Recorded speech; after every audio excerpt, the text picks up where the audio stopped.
Hey, hello again. Same day, same subject. Well, slightly modified subject.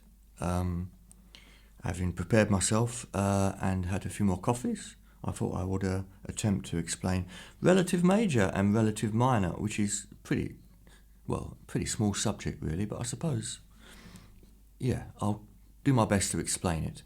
So, our default in music is the major scale note numbers. In other words, note 1, 2, 3, 4, 5, 6, 7, 8. And of course, 8 is the same note as 1. So if 1 is an A, then 8 is an A. So that's our default. Just like your QWERTY keyboard, you have a default, don't you?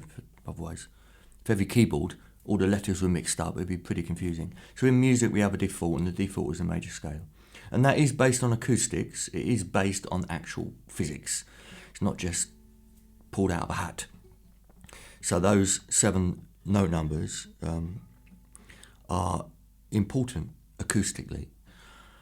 Now, the 1 to 8 with their included steps between the notes, in other words, tone, tone, semitone, tone, tone, tone, semitone, or big gap, small gap, big gap, big gap, small gap. That's our definition of the major scale. But in the classical tradition of notation, what we call keys would have been that group of 8 notes starting on any of the possible 12 notes in music. That was our default key signature. So there will be signs at the beginning of the music, various sharps or flats or none. And that will tell you what key you're in. So for instance, 1 sharp tells you you're in G major. No sharps or flats tells you you're in C major. But also, the system developed where you would call a piece of music, you'd say it's in a minor key. So if it sounded sad, and especially if it started off with a minor chord or finished with a minor chord, the overall feeling was one of melancholy, sadness, darkness, not happy-go-lucky, majory sound. We would call it minor, so the overall tonality was minor. Now that minor key, or a minor key, is found within the major key. Because if we start our major scale, that's G major, open G major scale, just like on your sheets.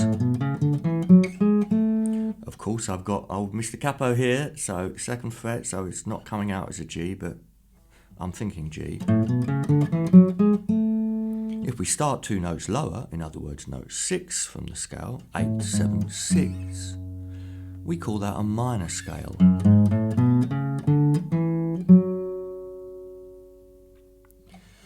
Even though all we're doing is playing the notes in G major, but starting on note 6. But from that scale, we can base our chord numbers on that scale. So we can now call chord 1 E minor, whereas before an E minor had to be called 6 in G major. But now, because we've orientated our focus onto note 6 from the major scale, and we're calling that minor, and we're calling that our home key. That is now our mother key, so to speak. We're basing everything on that. So yeah, we've moved the numbers around, but the overall chords available are exactly the same, except in this instance, our chord 1 is a minor chord.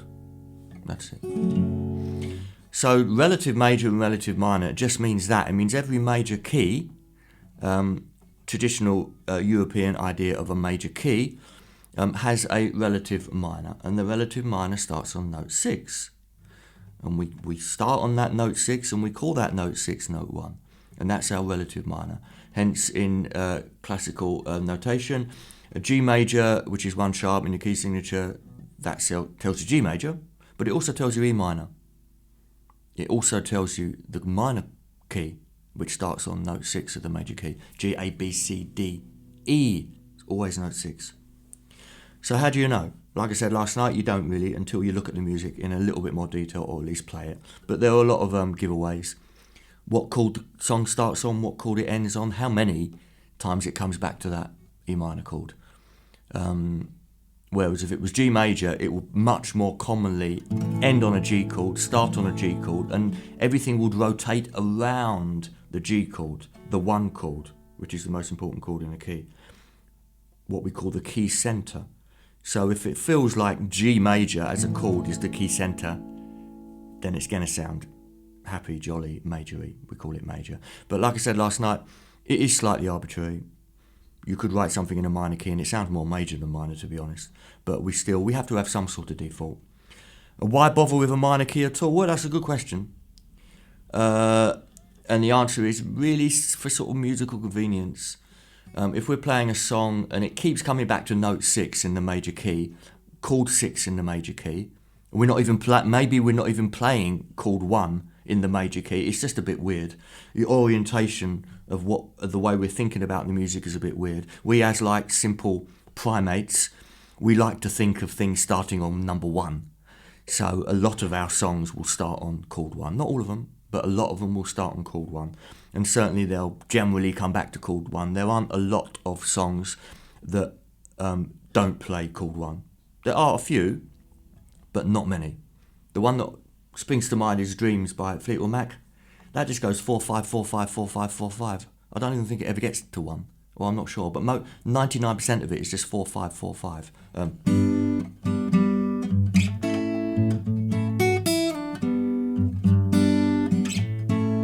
That's 4-5, 4-5. Or F, G, F, G in the key of C if you want. C, D, E, F. F, G, F, G. That's slightly unusual though, and it feels like it wants to come back to the 1. It feels like it wants to go.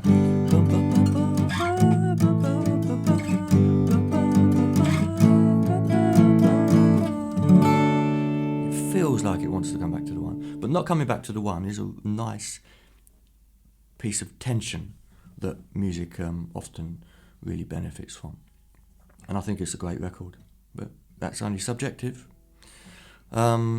So that's what relative major and relative minor means. Don't have to worry about it too much. To be honest, that's the classical music perspective, because we only have major and minor keys. But in the real world, every note in our major scale that's not note 1, we could start on, and we could call that our key center, in which case they would all be relative. So if we start on note 2, that's the relative scale as well. If we started on note 3, that's also the relative scale, but that's not the system that classical music uses. So we tend to say relative minor starts on note 6. But the fact is, if I'm in G, but I'm starting on an A minor and keep coming back to A minor is going to sound like the key center. But that's chord 2. So that's another relative.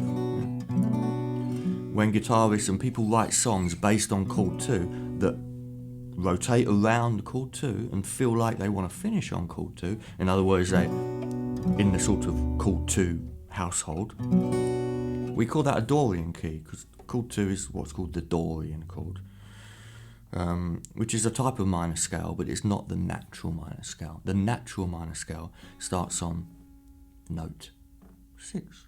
Note 6. So relative major, relative minor. When you say relative in music, it means the same group of notes, but not starting on the same note as before. You can practice it with your major scale by just starting on a different note. So if I played a G major scale that we did, 2-octave G major scale. If I start on note 2, we get a relative of the scale, but it's going to sound different. Listen to it. Okay? And I go up to the high 2. Listen to that.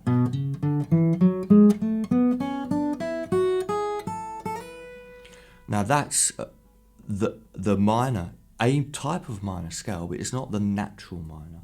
It's got one note different, and that one note different gives it a brightness that is distinctively different from the natural minor. It's only one note different, but one note makes a hell of a lot of difference. Like one gene. So that's called the Dorian scale.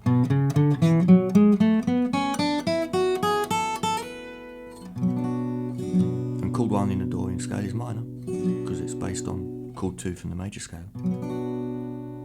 We could also start on note 3, and then we get a very interesting scale. Again, a relative scale.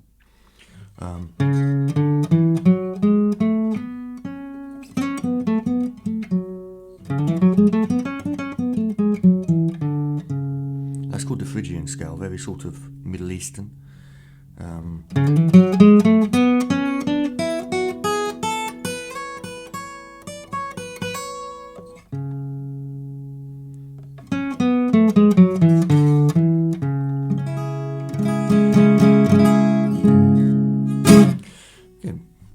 You could write a song and you could say, yeah, I'm writing this in B Phrygian. Fine, that means your first chord is B minor, and you're following the standard set of chords that we've been talking about, but just starting on chord 3.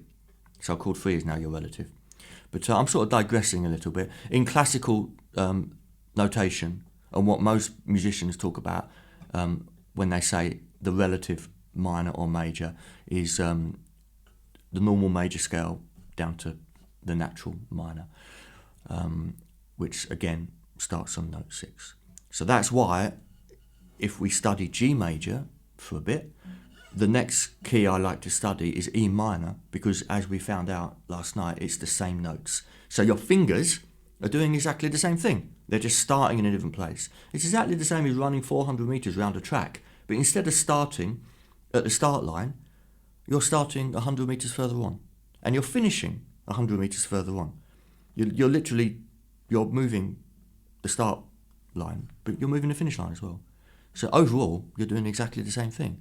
So whether we play E minor or G major, or a major and a relative minor, overall we're playing the same group of notes. And of course, like I said before, if I mix up the notes, you've got no idea whether I'm thinking major or minor, really, especially if I avoid the obvious coming back to one of those notes. If I do this, say,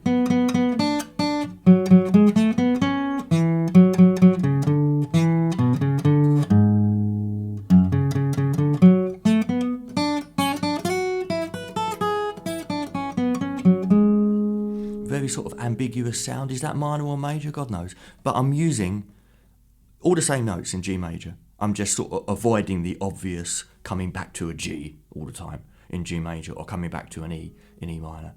If I make it more obvious, I'll come back to the G and it will sound more majory.